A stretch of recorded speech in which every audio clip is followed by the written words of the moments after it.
తప్పు చేసిన వాడు ఎప్పుడు కూడా ఇంకొకరు సపోర్ట్ అడగడు. కేటీఆర్ అనేటోడు ఫైటర్ కొడుకు అని చెప్పుకుంటున్నారు కదా. మరి దమ్ము ధైర్యం ఉండి అసలు సిసలైన తెలంగాణవాదివి, ఉద్యమవాదివి, నువ్వు జెన్యున్గా ఉద్యమం చేసినోడివి అయితే ఇవాళ ఏ న్యాయ పోరాటానికైనా దేనికైనా ఎలాంటి వాటికైనా కూడా మీరు హాజరయ్యి మీ ముఖం తెల్లగా ఉన్నదని చెప్పుకోవాలా. దొంగవు కాబట్టి ఇవాళ నాకు వెనక అడ్వకేట్ కావాలా అని భయపడుతున్నాం అని చెప్పాల్సిన అవసరం ఉంది. కాబట్టి ఒకటి గమనించాల్సిన విషయం ఏంటంటే కేటీఆర్ గారు ఇవాళ కర్త కర్మ క్రియ దాంట్లో అన్నిటికీ మీరే మంత్రి, మీరు నిర్ణయం తీసుకున్నారు. మీరే కదా చెప్పింది డబ్బులు ట్రాన్స్ఫర్ చేసినా మీరే చెప్పినారు. నేనే చెప్పాను ట్రాన్స్ఫర్ చేశారని మీరు ఒప్పుకున్నారు. జైలు అంటే నాకు భయం ఏముంది, ఇదేమన్నా తుపాష్ కేసు అన్నారు, ఇదేం లొటపీస్ కేసు అన్నావు. మరి లొటపీస్ కేసుకి ఎందుకు భయం అని అడుగుతున్నాను నేను. లొటపీస్ కేసు అంటే ఏముంటుంది, నీళ్ళలో తేలుతుంది ఉత్తరి, దాంతో ఏం ఎవరికి బరువు బాధ్యత ఏమి ఉండదు, భయం కూడా ఉండదు ఎవరికి.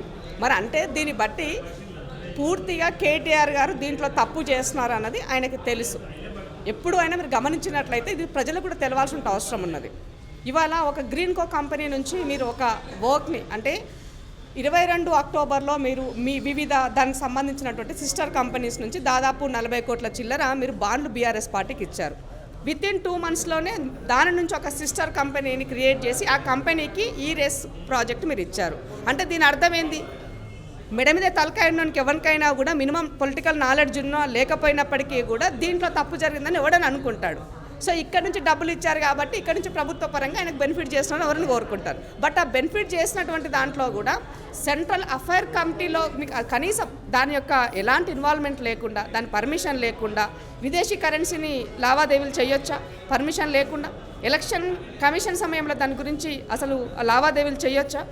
ఇవాళ కనీసము మినిస్ట్రీకి సంబంధించినటువంటి ఎలాంటి అప్రూవల్ తీర్మానం లేకుండా దాన్ని చేయొచ్చా? అంటే మీరు ఒక నియంతలాగా ఉన్నారు కాబట్టి ప్రాంతీయ పార్టీలో నేను మా నాయన చెప్పిందే అంతా రైటు, మేము ఏం చెప్తే అది కింద దాకా జీవుజూరుగా పనిచేశారు, మేము ఏం చెప్పినా నడిచిపోతుందని మీరు అనుకున్నారు కాబట్టి తప్పులు చేశారు. చేసిన తప్పులను ఇప్పుడు వచ్చినటువంటి ప్రభుత్వం ఇవాళ రెక్టిఫై చేసే దిశగా అడుగులు వేస్తున్నప్పుడు మీకు ఎందుకు భయం అని అడుగుతున్నాను. దానికి ఇవాళ ముఖ్యమంత్రి గారిని ఇష్టం ఉన్నట్టుగా నోటికొచ్చినట్టు మాట్లాడుతూ శునకానందం పొందుతున్నారని మాట్లాడుతున్నాం. శునకానందం మీరు పొందిరు గతంలో. రేవంత్ రెడ్డి గారిని మీరు ఎన్ని రకాలుగా ఎన్ని ఇబ్బందులు పెట్టినారు. ఒక బిడ్డ పెళ్లి కూడా పోనీయకుండా మీ యొక్క అక్కస్ని వెళ్ళగక్కిరు. ఆ సందర్భంలో ఒక డ్రోన్ ఎగరేస్తే డ్రోన్కు సంబంధించినటువంటి దానికి అది దేనికి అసలు అది జెన్యునా కాదా కూడా తెలుసుకోకుండా మీరు ఎవరికి నష్టం జరిగినటువంటి విషయంలో మీరు ఆయన పైన కేసు పెట్టి ఒక తీవ్రవాది లేక సింగిల్గా ఒక మనిషిని పెట్టి మీరు ఆయన మానసికంగా ఒత్తిడి గురి చేశారు. నిజంగా రేవంత్ రెడ్డి గారు ఇవాళ కక్ష తీర్చుకోవాలనుకుంటే జైలు సరిపోవు ఇవాళ మీ కుటుంబానికి మీరు చేసిన తప్పులకి. మీ పైన కక్ష తీర్చుకోవాల్సిన అవసరం ఏముంది? మేమేం తీర్చుకోకుండానే మీరు అన్నిట్లలో ఉన్నారు. అన్ని స్కీమ్లలో మీ స్కాములు ఉన్నాయి, అవి బయటకు వస్తున్నాయి ఒకటొకటి. ఇవాళ మీరు గతంలో మర్చిపోయినట్టుంది. ఆయన అదేమంటారు అల్జీమర్ వచ్చినట్టుంది కేటీఆర్ గారికి. ఎందుకనంటే జర్నలిస్టులు ప్రశ్నించే గొంతుకలు రఘుని ఏ విధంగా అరెస్ట్ చేసినా ఈ సమాజానికి తెలియదా? పార్టీ ప్రెసిడెంట్గా ఉన్నటువంటి రేవంత్ రెడ్డి గారిని ఏ విధంగా ఇబ్బంది పెట్టారో తెలియదా? బండి సంజయ్ని అరెస్ట్ చేసి ఏ పోలీస్ స్టేషన్లో తెలియకుండా 2 రోజులు తిప్పిన సంగతి ఈ సమాజానికి తెలియదా? ఇవాళ మాట్లాడే మాలాంటి వాళ్ళని మీరు ఎన్ని రకాలుగా ఇబ్బంది పెట్టారు ఈ సమాజానికి తెలియదా? మీరు ఏం తప్పేందో చెప్పండి.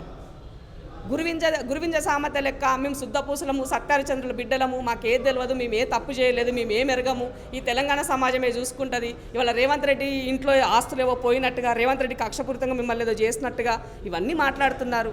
తెలంగాణ సొమ్ము ఎంత దుర్వినియోగం చేయాలో అంత చేసి వాళ్ళ ప్రజలకు అప్పు చేసి నెత్తిన పెట్టినారు. ఇవాళ వచ్చిన ప్రభుత్వము దాన్ని ఎట్లా నడపాలో కింద మీద పడే పరిస్థితిలో ఉన్నది. ఇదంతా సమాజానికి నష్టం కదా. ఆ నష్టాన్ని పూడ్చడం కోసము మీరు దోచుకున్న సొమ్ము అంతా ఇవ్వండి తిరిగి అని అడుగుతున్నాం. మేము ఈ సమాజానికి బాధ్యతగా ఉండమని అడుగుతున్నాం, ట్రాన్స్పరెంట్గా ఉండమంటున్నాం, అకౌంటబుల్గా ఉండమని చెప్తున్నాం. ఇవాళ ప్రజాపాలన రేవంత్ రెడ్డి గారు ఆ పని చేస్తున్నారు. దానికి అక్కసెందుకు మీకు? రేవంత్ రెడ్డి గారు ప్రవేశపెట్టిన రైతు భరోసా ప్రవేశపెట్టిన 2 రోజులకి అంటే రైతులకి 15,000 ఇస్తా అని చెప్పి 12,000 పెంచి రైతుల ఆలోచనని పక్కద్రోవ పట్టించడానికి ఈ కార్ రేస్ అనేది తెర మీదకి తెచ్చారనేది కూడా ప్రధానంగా ఆరోపిస్తారు. ఇప్పుడు మొన్నటి వరకు ఇయ్యలేదని లొల్లి పెట్టారు. ఇవాళ ఇస్తామని చెప్పేసి ముందుకొస్తే ఎందుకు ఇస్తారని మాట్లాడుతున్నారు. ఇది రైతన్నలంతా కూడా బీఆర్ఎస్ యొక్క వైఖరి అర్థం చేసుకోవాలని విజ్ఞప్తి చేస్తున్నా. ఇవాళ 7,500 కాంగ్రెస్ పార్టీ పెట్టింది, 6,000 ఇస్తుందంటే నిజంగానే ఖజానా బ్రహ్మాండంగా ఉంటే 7,000 ఏం కర్మ, మా అన్న 10,000 కూడా ఇస్తాడు. కానీ వాళ్ళ పరిస్థితి లేదు కదా. ఆ పరిస్థితి ఇప్పుడు ఇంట్లో మనము అప్పుల పాలై ఆల్రెడీ ఉన్నప్పుడు మనం ఏమైనా సంబురాలు చేసుకోవడం కోసము ఇంకో రకంగా బెనిఫిట్ పొందడం కోసము ఇంకింత అప్పులు తెచ్చి మనము అది ప్రజలపైన భారమే కదా. ఉన్నదాంట్లో సర్దిద్దుకోవాల్సిన పరిస్థితులు ఏర్పడ్డాయి రాష్ట్రంలో. దీనికి బాధ్యులు మీరు కాదా? మీరు దోచుకున్న పైసలను ఇవ్వండి, విదేశాల్లో పెట్టిన పెట్టుబడులు తీసుకొచ్చి తెలంగాణ రాష్ట్ర ప్రజలకు ఇవ్వండి. బ్రహ్మాండంగా మా అన్న ఎకరాకి 10,000 ఇస్తాడు. ఎందుకు మీకు ఆ బాధ? అది ఆలోచన చేయండి. సో రైతన్నలు ఎవరికి కూడా అక్కసలేదు. ఇచ్చిన దాంట్లో రైతులను తృప్తిపడే పనిలో ఉన్నారు. ఇవాళ అక్రమంగా ఉన్నటువంటి సక్రమంగా చేసే పనిలో మీరున్నారు. ఒక ఆర్థిక క్రమశిక్షణ వైపు రేవంత్ రెడ్డి గారు వెళ్తున్నారు. ఇవాళ వ్యవసాయం చేస్తేనే రైతుకు సహాయం అందాలి, అది రైతు భరోసా అవుతుంది. అలాంటి వాటికి మేము వ్యవసాయం చేసేటువంటి వాటికి మీరు పచ్చగా పంట పండించిన దానికి నేను ఆర్థిక సహాయాన్ని అందిస్తానని చెప్పేసి ఇవాళ ఆ లెక్కలు తేల్చే పనులు ఇన్ని రోజులు డిలే అయ్యింది. ఇవాళ దాంట్లో భాగంగానే రేపు జనవరి 20 తారీఖున ఇస్తామని చెప్పినాం. ఇది కూడా బోగస్ అంటే ఎట్లా? ఇది లెక్కగా, ఇది పద్ధతి కాదంటే ఎట్లా? ఇప్పుడు మీ లెక్క మేమేమో ఏమంటారు, రాళ్లకు రప్పలకు 22,000 కోట్ల రూపాయలు మీరు దాదాపుగా తెలంగాణ ఖజానాకి నష్టం చేశారు. మరి ఇవాళ మేము అలా అనుకోవట్లేదే. లక్షాధికారులకు ఈ పైసలు పంచిపెట్టాలని అనుకోవట్లేదే. రాళ్లకు రప్పలకు రియల్ ఎస్టేట్ కోసం వెంచర్లు చేసినట్టు కూడా మేము ఇవ్వాలనుకోవట్లేదే. ఇది తెలంగాణ సమాజానికి మంచి చేసేదే కదా. భూమి లేకపోయినా వ్యవసాయ కూలీలు అనే వాళ్ళకి వాళ్ళ ఆర్థిక సాయం ఇవ్వాలనుకుంటున్నాం. ఇది మంచి పనే కదా. మరి మీకెందుకు అక్కసని అంటున్నా నేను. నిజంగా మీరు ప్రతిపక్ష పాత్ర పోషించాలంటే మీ నాయనని ఫస్ట్ ఫామ్ హౌస్ నుంచి బయటకు రమ్మనండి, వచ్చి మాట్లాడమనండి. ప్రజలకి గుర్తుపెట్టుకోవాలా, పాలకపక్షము పని చేస్తూ ఉన్నప్పుడు దాంట్లోని అవకతవకలు ఎత్తి చూపాల్సిన బాధ్యత ప్రతిపక్షాంది. ఇవాళ ప్రతిపక్ష పాత్ర పోషించలేనటువంటి మీరు యొక్క రాజకీయ పార్టీ ఈ రాష్ట్రంలో ఉండాల్సిన అవసరం లేదు. మీ దుకాణం బంద్ చేయండి. ఇవాళ ఈ దేశంలో అందరికన్నా ఎక్కువగా బాండ్లు వచ్చిన పార్టీల మీదే. ఫస్ట్ పార్టీ బీజేపీ అయితే రెండో పార్టీ మీరు.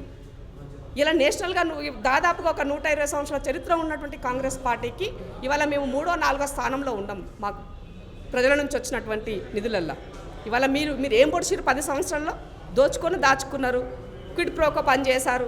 దాంట్లో భాగంగానే కదా అత్యధిక మీ పార్టీకి నిధులు వచ్చినాయి. పోనీ మీకు వచ్చినటువంటి నిధులు ప్రభుత్వానికి ఇవ్వండి. ఇవి ప్రజలకి మా పార్టీ తరపు నుంచి ప్రభుత్వానికి ఇన్ని లక్షల కోట్లు మేము ఇస్తున్నాము, మీరు ప్రజలకి ఇవ్వండి అని చెప్పండి. అట్లన్నా మీ పాపము కొంతలో కొంత కడిగినట్లయితుంది. కాబట్టి నోరున్నది కదా, నరం లేని నాలుక కదా అని చెప్పేసి ఏది చెప్పినా నడుస్తుంది, ఏది మాట్లాడినా నడుస్తుంది అన్నది మాట్లాడతారు. నిన్న అలా కొద్దిమంది మంత్రులు, సోదరి మనులు కూడా మాట్లాడారు. మాజీ మంత్రులు కేసు ఎప్పుడు జరిగిందో అవగాహన లేకుండా ప్రెస్ మీట్ మాట్లాడుతున్నారు. ఈ రేసు ఎప్పుడు జరిగింది? లావాదేవీలు 23లో కదా జరిగింది. ఇవాళ మనం 25లో ఉన్నాం. అవునా? 23లో జరిగినటువంటి దానికి సంబంధించిన దానికి ఇవాళ ప్రభుత్వము ఎంక్వైరీ ద్వారా ముందుకొచ్చింది. 22లో జరిగిందని మాట్లాడుతారు వాళ్ళు. 2022లో జరిగింది అనుకుంటే మరి ఏమాత్రం అవగాహన ఉండి మాట్లాడుతారో మంత్రులు ఆత్మపరిశీలన చేసుకోవాలి. అవగాహనతోటి మొదట్లో 400-500 కోట్ల అక్రమం జరిగింది, ఇప్పుడు ఓన్లీ 50 కోట్లే జరిగింది అనేసి కూడా మీరు మాట మారుస్తున్నారని కూడా. ఇప్పుడు ఒకటి గుర్తుపెట్టుకోవాలి తమ్మి, ఎప్పుడు కూడా మనం బయట ఉండి చాలా మాట్లాడతాం. అధికారంలోకి వచ్చినాక టెక్నికల్గా గ్రౌండ్ రియాలిటీ, యాక్చువాలిటీ, జీవో రూపకంగా ఏమి లావాదేవీలు జరిగాయి, ఎంత బెనిఫిట్ జరిగింది, ఏమయ్యింది, ఎవరికి వెళ్ళాయి అన్నది మనకు అప్పుడు అర్థమవుతుంది. సో ఇవాళ కేటీఆర్ బయట ఉండి ఎంత రచ్చ చేసి గాయి మాట్లాడి ఎంత గగ్గోలు పెట్టినా, మీడియా చేతులకు తన దగ్గర ఉన్న వాటిలో ఎన్ని మాట్లాడినప్పటికీ కూడా ఆయన అథెంటికల్గా రికార్డెడ్గా ఎంక్వైరీకి వెళ్ళి ఆయన చేసినటువంటి వాటి గురించి మాట్లాడినప్పుడు మాత్రమే అసలు నిజాలు, వాస్తవాలు బయటకు వస్తాయి. తప్పు చేశాడు కాబట్టి వాస్తవాలు బయటకు వస్తాయని భయాందోళనలో ఆయన ఉన్నారు. ఆల్రెడీ అరెస్ట్ చేస్తారన్నది ఆయనకి మైండ్కి ఎక్కింది. ఆ ఎక్కిన దానికే భయపడతాడు, గజగజ వణుకుతాడు అన్నలో అక్కడ పోవాలంటే కదా. కాబట్టి ఇవాళ పార్టీ పరంగా కానీ ప్రభుత్వ పరంగా కానీ తెలంగాణ ఉద్యమ సమయం తర్వాత 10 సంవత్సరాల్లో వాళ్ళు అధికారంలో ఉండి దోచుకున్నటువంటి వాటి పట్ల రేవంత్ రెడ్డి గారి పిసిసి ప్రెసిడెంట్గా మాట్లాడిన ప్రతి అంశాన్ని కూడా ఇవాళ ఇంప్లిమెంట్ చేయడం కోసం ఆయన వంతు ప్రయత్నం ఆయన చేస్తున్నారు. పార్టీ తనకి చేయాల్సినంత వరకు ఎంత సహకరించాలంత వరకు కూడా పార్టీ పనిచేస్తుంది. Subscribe us and press the bell icon for more interesting updates.